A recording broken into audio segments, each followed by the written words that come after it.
I do need to say that I am from Sydney, and while I sound sick, I can guarantee I don't have COVID, so please don't be afraid. And just please bear with my voice. I would like to begin by acknowledging the traditional owners of the land on which we meet, the Wiradjuri people. I would like to pay my respects to their elders past, present and emerging. And I would like to acknowledge that sovereignty has never been ceded. It always was and always will be Aboriginal land. I would like to extend my gratitude and thanks to Annette and Stuart Baker for bringing this event to life and uniting the local community around the enduringly tragic and prescient subjects of mental ill health and suicide. It is one thing to find light in the depths of darkness, but to set about creating light in the dark for others, as the winter solstice does, is an extraordinarily generous gift. I am humbled and honoured to be here tonight. It was almost 2 years ago when I first heard from Annette. She reached out after she heard an ABC radio interview I did around the time my book Breaking Badly came out in 2019. In it, I describe my experience with mental ill health, and I will touch on that shortly.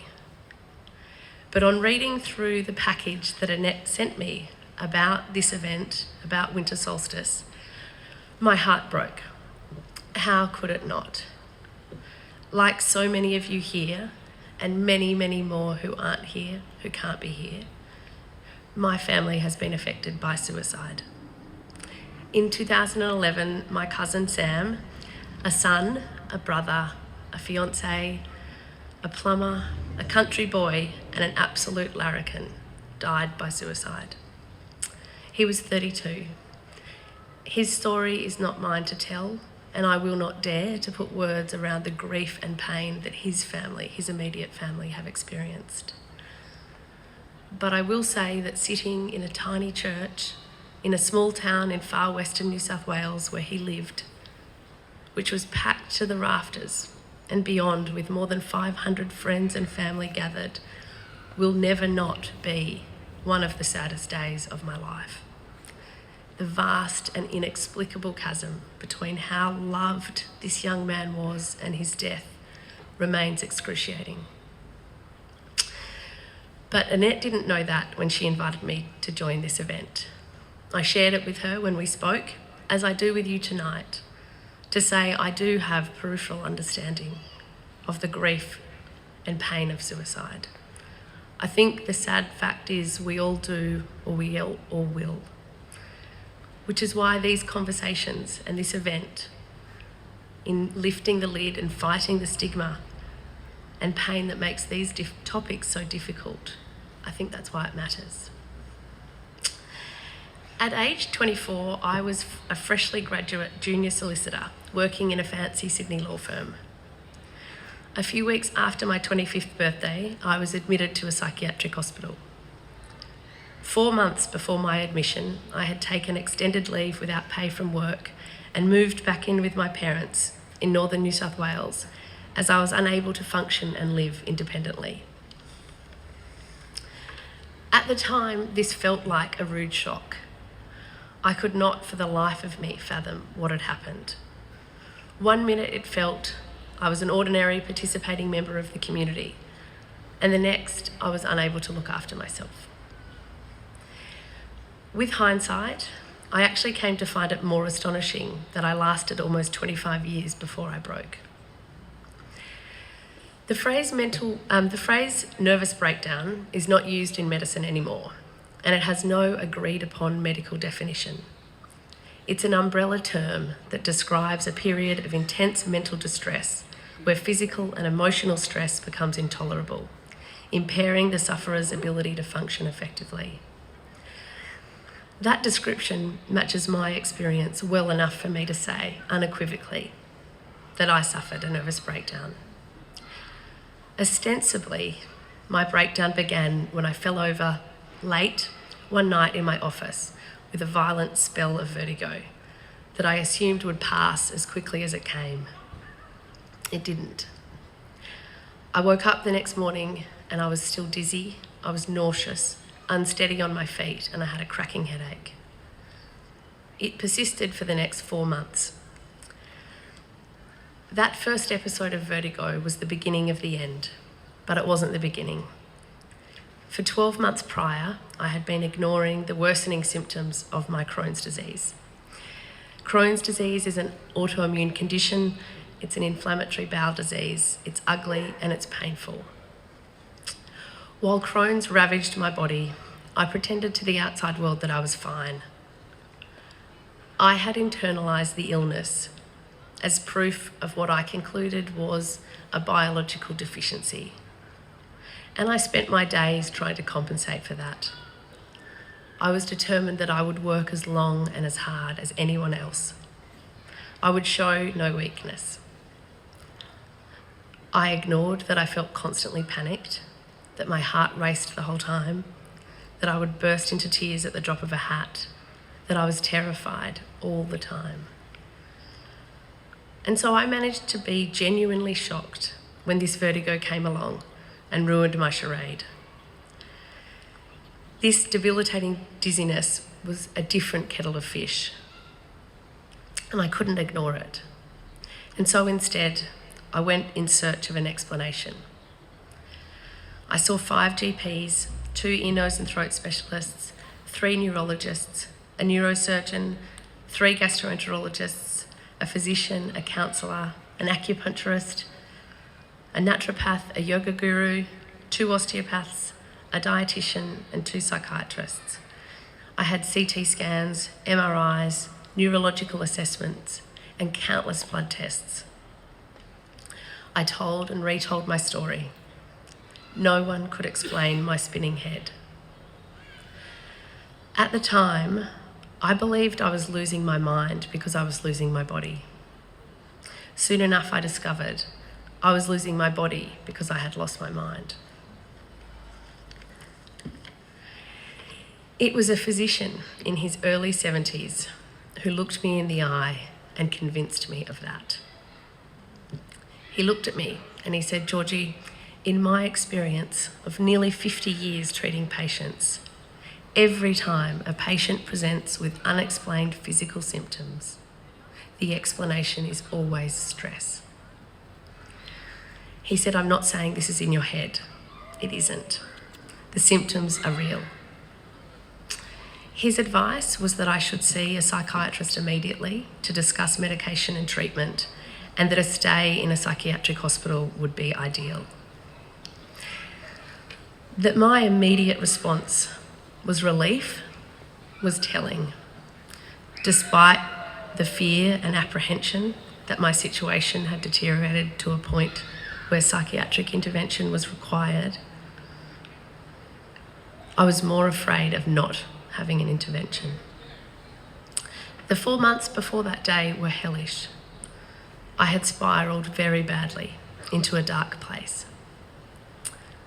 I quite honestly believed there would never be a day where I would feel well enough to spend a day on my own, let alone live independently. I adored my parents, I still do, but my bucket list for life had not involved spending my days rotating between my childhood bedroom and their sofa. I didn't want to end my life, but I didn't want to live like I was living. Every appointment that failed to deliver an explanation for my spinning head and my weakness felt like another nail. Not in my coffin, but in hope. Every appointment that provided no solution left me convinced that what I was feeling was in my head, that I had become entirely untethered from reality, that I was imagining, that I was dizzy, that I was sick. The kind physician's diagnosis wrested me from that nightmare. He gave me an explanation and he gave me hope. I promptly embarked on what can be described as an intensive, immersive course in the treatment of mental ill health. I was prescribed medication. I went to a psychiatric hospital where I spoke to psychiatrists and psychologists daily. And I went on a pretty radical journey in terms of my own understanding of both mental illness and mental health. I came to understand that what I had come to accept as just the human experience, living in that constant state of panic, shallow breathing, self-loathing, crippling perfectionism, pervasive fear, was actually a symptom of living with untreated and unchecked generalised anxiety disorder. By treating that disorder with therapy, medication, and motivation that I know I was lucky to be able to muster, I recovered, and I came to accept that life didn't need to be as miserable or as difficult as I had accepted. And when I say I recovered, I mean I regained my physical health and my mental health improved considerably. But I continue to live with and manage anxiety. Despite my life becoming much easier after I was treated for anxiety, my life is not a Disney film. I didn't live happily ever after from that moment on. In this short amount of time, I cannot adequately detail my recovery, but there are a few lessons I learnt that I would like to impart tonight. And the first is around privilege. I was and am incredibly privileged. I had so many safety nets to catch me when I fell. I had family who were able to support me physically, logistically, financially when I couldn't. I had private health insurance that made my stay in a good psychiatric hospital possible. I had friends and family who loved me. I would never tell my story without pointing this out. There is no doubt that I had a better shot at recovery because of the emotional and financial support I had access to. But equally, I need to point out how that privilege became corrosive for me. Knowing just how lucky I was in so many of life's random lotteries meant I felt I had no justification for struggling or suffering. Privilege became another thing I punished myself with. Mental illness doesn't discriminate. It is possible to be incredibly privileged and live with horrendous mental ill health. Even while writing my book, I struggled with this. I questioned whether my story was valid because of the good fortune on my side. What does a white young woman born into a middle-class family with all the privilege and stability that affords have to complain about? One evening during the writing of my book, I posed that question to my husband, not for the first time, and his response compelled me to persevere. That is exactly the point, he said. And he was right. Having a good job, having a loving, supportive family, having friends is no protection from mental ill health. I broke with all the love and comfort in the world. And I think this is something that is really important for family, friends, and loved ones to remember as much as anyone who is suffering. If your child or your parent or your best friend or your husband is struggling with mental ill health, it's not a reflection on something you are or aren't doing. The illness doesn't discriminate, and all the love and support and good intentions in the world do not in and of themselves constitute treatment. The other thing I want to talk about is loneliness. I have never felt as lonely as I felt when I was breaking, and yet I was physically surrounded by people. I was never alone during that time. I felt like no one had suffered the way that I had suffered.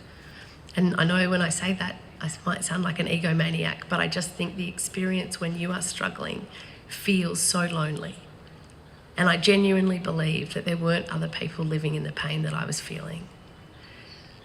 And the saddest thing for me about writing my book has been the number of people who reach out to me. When the book first came out, it was at least daily. The book's been out 2 years now, and I would say I get at least 2 messages a week from people, mostly young women, but definitely men too, who say they've read my book and that I'm telling their story, that they're living that pain right now. And I'm always struck by how invisible that struggle is. David mentioned, social media. And when I had my breakdown, which was 13 years ago now, 12 years ago, social media wasn't a big thing. Facebook did exist, but Instagram wasn't around. I didn't have the pressure of social media. When I took my hiatus from life, I didn't have to put up with the pressure of social media and trying to keep up. But I know that in this year, in 2021, all around us, people are struggling in big and small ways. And not every struggle is going to eventuate in the worst case scenario. Not every person struggling is going to require a stay in a psychiatric hospital. But I think that we do ourselves and our friends and our families and our colleagues a disservice when we pretend that we're all okay. Because I know now that I wasn't alone when I was breaking. There are so many people that were in the trenches in the same depths of darkness that I was. And that's why when Annette reached out and said to me that the reason they host this event is to shine a light on that darkness, I couldn't accept the invitation fast enough, because I think it is so important that we stand up and be honest about the fact that we're struggling. I think we need to look around us and recognise that things are not always as they seem. Thank you so much for having me tonight.